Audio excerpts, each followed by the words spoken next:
Relationship advice. This one is an update to a story from a few days ago. Link in the description. Update: discovered my wife's, now ex, affair the day she was admitted into hospital. Now years later she can't accept my engagement to my fiancé. Shout out to Mama 202045. Wow, didn't expect this type of response. Thank you all so much for your support and kind words, both for me, my fiancé and my ex.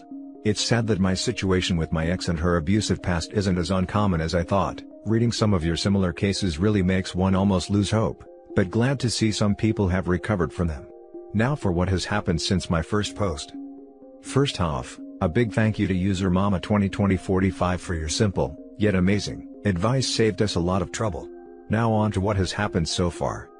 Since my last post, my son's birthday was coming up, and he told us he wanted to have a camp night for it. Now I must explain, the boy absolutely loves the outdoors. Everything from camping to hiking, to even playing in rivers are his favorite, and obviously due to the ongoing situation, we cannot go to our usual spots, so I offered my backyard for it. Another request he had was for my ex to sleep over as well. He wanted to imitate a scene from one of his kid adventure shows, where both parents are sitting on either sides of the child, and all three are roasting marshmallows on the campfire. Now I had absolutely no intention of denying my son's birthday wishes, but at the same time, I couldn't have my ex sleep in the same tent as me and my son. That would be far too disrespectful to my fiancé. Even though she said she understood, it was clear she wasn't okay with it.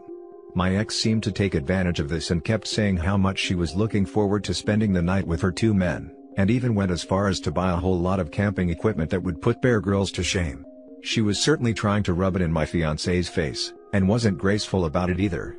I had to tell her to stop a couple of times, but she only relented when I threatened to invite her sister. Ever since our divorce, my ex has had a burning hatred for her sister. She, my ex, acknowledges her role in the destruction of our marriage, but blames her sister for encouraging the affair and not safeguarding her from making choices that would ruin hers. But more importantly, according to her, our life together, it's gotten so bad that she refuses to let her sister spend any significant amount of time with our son, which at one point caused my ex-sister-in-law to have severe depression. My ex-sister-in-law has been trying for years to reconcile with her sister, but it just seems to get worse as time goes on. A Redditor Mama 202045 offered me a simple and effective solution. She suggested I go out and purchase a multi-roomed tent, that way my fiancé could be included. I wasted no time and immediately went out to get one. Of course my ex wasn't too happy about that, but was glad to be under the same roof as me. During the birthday celebration my son was on cloud 9, he ran around the yard and pretended he was a great explorer discovering a new land. When evening came, I made the fire and my ex provided the marshmallows. He excitingly sat between us and started roasting his marshmallow alongside us. What I didn't expect was, after we were done taking pictures and making s'mores, he handed my fiancée a stick and a marshmallow as well and sat next to her to make his second s'more. It's honestly a mystery how something this pure and perfect could come out of the absolute mess that was the relationship between me and my ex. My ex asked for a bit of my time, to which I obliged. We stepped into the kitchen and she apologized for her behavior on the day that I proposed, but not for her actions following that. She told me she still sees me as her husband in her mind, so the thought of me giving my heart to another terrified her. She said she never wanted to cause me pain, and would give anything to go back in time and undo her mistakes. She mentioned how happy she was when the paternity test showed that I was the father, because she thought it was a new beginning for us, and that he was proof of our love. I thanked her for the courage to share all this, but told her I was happy with where I am in life and with whom I am with, but hoped she would find someone to make her happy as well. She said she meant what she told on the day we divorced, and will wait for me. I left the kitchen feeling exhausted, because none of what I was trying to say got through to her. We decided to call it a night, where me and my fiancé slept in one room of a tent, and my ex with my son in another. All in all, a good birthday for my son, but not so good night for me. That's things so far, and promise to update if anything major happens. Now for the top advice of this post. One suggestion here. Never ever be alone with your ex. Make sure any interactions with her include one of your adult friends, family members or fiancé. Her mindset is, you belong to her and she will go to any lengths to torpedo your relationship, and get you back. After what she told you in the kitchen, I would record every conversation with her just to cover my own butt. Having a child with her means years of dealing with her, so cover your own A and have an awesome life. I also am dealing with my boyfriend's ex trying to torpedo our relationship. because she realizes how bad she messed up 7 years ago. Trying to hit him up with the whole, "we should be together because of our daughter." I've already warned him, he is not to spend any time around her, or I will take that as he doesn't value a relationship or me.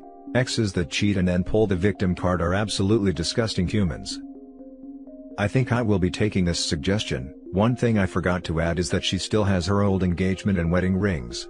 She often wears them when she's out running errands or back at her parents' place. She doesn't wear them at my place because I told her the sight of them reminds me of the pain in the past. You may want to avoid one-on-one interactions with her as much as you can. Nowhere in her speech does she acknowledge the new woman in your life, and she still seems hung up on the idea that you can possibly get back together, waiting for you. Just be careful in your interactions. I noticed that as well. It's like his fiancée doesn't exist in her mind and it's only a matter of time until she reconciles with him. That's a dangerous mindset to have. Zero sympathy for your ex. She is despicable. You can have sympathy while still creating and holding healthy boundaries. Boundaries without bitterness is a pretty good motto when dealing with people like this. Now for the next story. Update: I stopped talking to my best friend after she told my boyfriend she likes him, and I don't know what to do. Original story. For context, so, me and this friend had a crush on the same person, we'll call this friend Maria, and after talking for quite some time, he and I started liking each other. I had known she had a crush on him before, but she had reassured me she didn't like him like that anymore, and even started dating other men. Even right before I decided to take a chance with my now boyfriend, I had asked her if she had any feelings for him and if she was okay with it. She reassured me and even promised me she had no problem with it. After being in a toxic relationship, my new relationship made me incredibly happy and I was visibly happier. I noticed that Maria was becoming very distant towards me and become a lot colder. I tried asking her about it, and she told me it was nothing, and didn't want to speak about it any further. I left it alone as I didn't want to bother her. One night, at around 11 p.m., she had messaged me and the conversation went as followed. Maria, hey, we need to talk. Me, oh sure, what's up? Maria, I still like your boyfriend, and I know I told you I didn't, but I just wanted to put my feelings aside for you. I'm going to tell him I have feelings for him. I was shocked. As I had stated, she had been dating other guys and had told me multiple times she no longer had feelings for him. I told her it was fine, but I asked her why now. She basically told me she had always put my feelings first and not her own, and needed to put herself first this time. I was hurt. I had always done my best to be there for her, even when she spoke about the same things. She even told me that the only person she considered to be a true friend had been a girl she had recently spoken very badly about. At this point, I was shaking. I didn't understand why she would say that and started crying when she said she didn't know what would happen to your relationship after I tell him I like him. My boyfriend came to me straight away after she told him and he asked what happened, as he saw I was upset. I told him what had happened and he reassured me nothing would happen. I stopped talking to her straight after and so did he. Now, the reason why I'm posting this is because Maria recently reached out to me, apologizing for what she did. But her apology was iffy to me. It basically was, "I'm sorry you feel that way and I was tired of being selfless." I told her I was still hurt and she said she understood. She's tried reaching out to my boyfriend a couple of times as well, asking if I was okay. I don't know if I'm being dramatic or unreasonable. I'm just hurt by all this. Now for the top advice. Actions speak louder than words, i.e. your boyfriend came to talk to you about what's going on and that's awesome. I had to learn the hard way that any apology that included, "I'm sorry you," is not an apology. Learn from my mistakes and know that there are much better friends out there that will support you instead of blaming you for their wrongs. I had a similar thing happen to me. This friend got super obsessed with my boyfriend and how well he treated me, that she started fantasizing about her and my BF. She told me how he deserves better, someone who loves him irrevocably. She slid in his DMs and confessed. We are no longer friends. This is not okay. Your friend tried to sabotage your relationship even though she knew about your toxic past and how good this relationship is for you. And the apology seems a bit shady to me. Do yourself a favor and cut her off. I'm sorry, but what? She basically told me she had always put my feelings first and not her own, and needed to put herself first this time. Okay, this BS she stammered out doesn't make any sense. Maria could have easily asked the guy out before you if she wanted to. What did she expect? For him to be single for her? Also, the "I'm going to tell him I have feelings for him" part is ridiculous. What is he going to do, automatically dump you for her? Girl needs to get over herself. Her apology is half-assed and she's probably only apologizing to save face, or her stupid plan of confessing backfired on her, so now she's trying to salvage the friendship. You aren't being dramatic op. The only one thinking she's in some rom-com fantasy land is Maria. I say drop her from being a friend. She's only going to grow and resent your relationship. She's not contributing anything good to this friendship. I think she absolutely believed he would dump OP for her. She even told Get she didn't know what would happen to your relationship once she told him. LMFAO, she totally thought he would get with her. Maria is disrespectful and delusional. Cut her off completely. Tell her your friendship is over and she is now free to put herself first, because there is nobody else around anyway. She first lied to you about her feelings and then she tried to sabotage your relationship.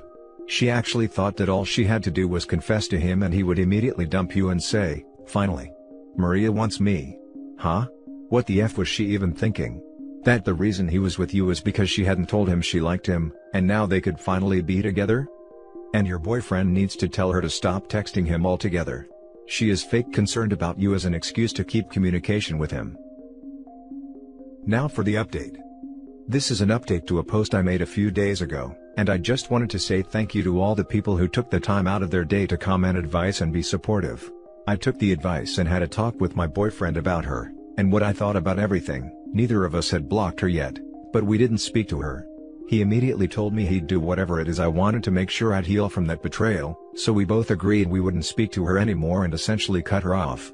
I also explained to him a detail I forgot to mention in my last post. She had spoken badly about me before, and I found out about it. We stopped speaking for a few months before I chose to forgive her. I shouldn't have been that surprised by her actions, but they hurt nonetheless, as I thought our friendship was stronger than ever.